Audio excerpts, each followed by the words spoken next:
Hey, are you up for traveling to France this morning? Sound like a little bit of fun? Sure, come on aboard, because Sommelier Angela Aiello and myself are going to Bordeaux, France. Yes. Really? We're headed to fancy France. Fancy France. Fancy France. Yeah, I always feel like I need to say, oh, Bordeaux. Yes. Oh. But Bordeaux is like one of the spots in the world for wine. Yeah. Mostly for red wine. I think we kind of don't associate it with white wine, but it actually is a very high-end white wine region. Gorgeous city to visit, gorgeous place to wander around through wine country. Yeah. I mean, they do like a bike tour through Bordeaux too, which is really quite cool, but I mean, wonderful white wines, so. Okay, what'd you bring? So today we are having a picnic. We've got le baguette, le fromage, and le Sauvignon Blanc. So Blanc, without a C, no hard C, no Blanc, right? No. It's Sauvignon Blanc.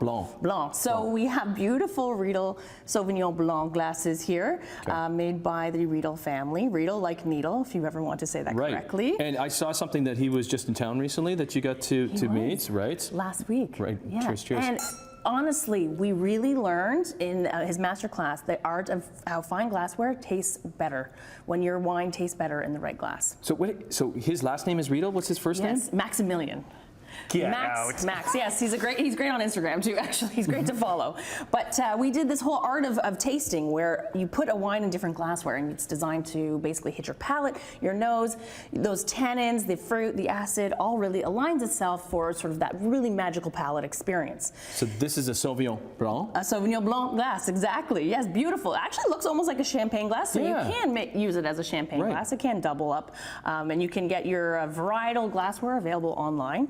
But just beautiful. Sauvignon Blanc is one of those, I mean, everything we love about Sauvignon Blanc is in the nose. And you do half of your actual tasting, you know, even more, maybe 80% of what you're tasting is on through your nose. So developing your nose, your aromas, and your sort of conversation around smells is really important.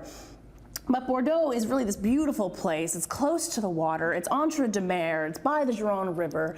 I mean, this is an elegant wine for you to bring out for a casual type of experience to really elevate everything. So this fine nose, a lot different than a New Zealand Sauvignon Blanc. Well, because New Zealand Sauvignon Blanc, it stands out, specifically with the taste. And I don't know if it's a water thing in New Zealand. Like you can really, it's very unique. It is very unique. You can't really compare Sauvignon Blanc from New Zealand. I mean, you can, it's the same grape, so you could compare them judgmentally, but they're really kind of different animals. And so you have this old world nose. There's a little bit sort of less exuberance on this nose, a little bit more finesse. I'm definitely smelling a little bit more floral on here than I would say gooseberries and grapefruit, which I usually get from New Zealand. But it's really kind of soft. Obviously you want to serve this well chilled, 8 to 10 degrees, which is what your fridge is at.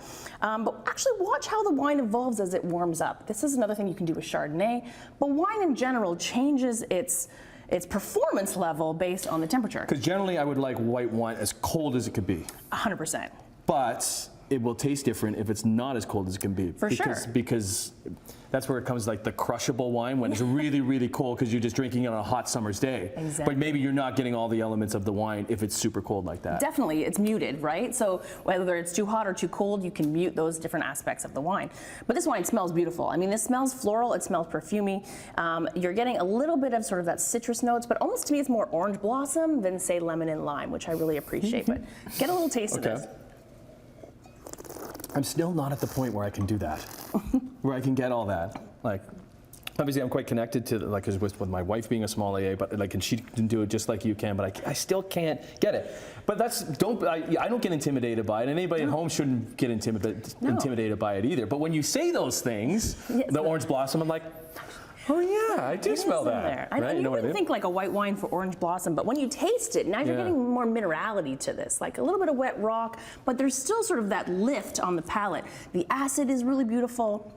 I mean, pairing this wine, this is Francois Lurton, actually one sustainable producer, $15 in the LCBO screw cap. This is a dynamo wine for you to throw into your fridge this season and just have on hand as a really exclusive. Or into your picnic basket. Because it goes like, we're going stereotypical, like foods here, but that's why they pair so well with it, with a baguette and a nice, like, was that brie? Yeah, Brie cheese with some exactly. nuts?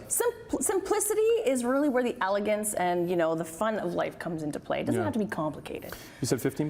$15. Yeah, because a lot of time you think Bordeaux, you're just like, I can't afford that. Yeah, I know, exactly. You know what I mean? And you can get the really No. high-end stuff, but you can get the good stuff like this This too. is a score for sure. All right, cheers, cheers. Good seeing you. Cheers. Okay, to the next one.